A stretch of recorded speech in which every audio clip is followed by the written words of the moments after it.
кім не десе де бәрібір де маған өзімнің қазағым, Қазақстаным ұнайды.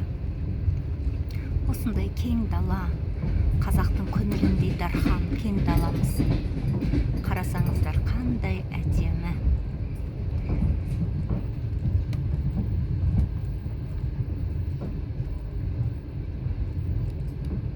Ал әр қазағым ойланып көріңіздер, кім қай жерге не салады, қандай ауыл салады, қандай фабрика салады, кім немен айналысады.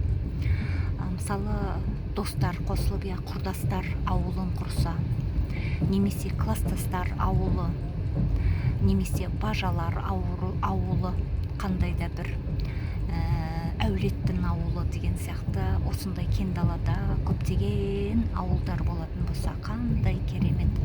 Әрбір ауылға қарап, мына ауылым бұлай дамыпты, мына ауылда мынандай жақсылық болып жатыр екен деп, мына пойызбен өтіп бара жатқанда әр ауылдың керемет дамып жатқанын көріп қуанып отыратын едік.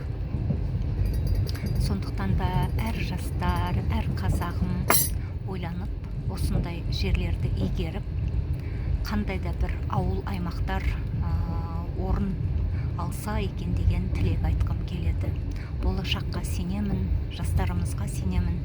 Болашақта осындай дамыған қазақ елінде қазақ халқы өмір сүреді дегенге көптеп сенім артқым келеді.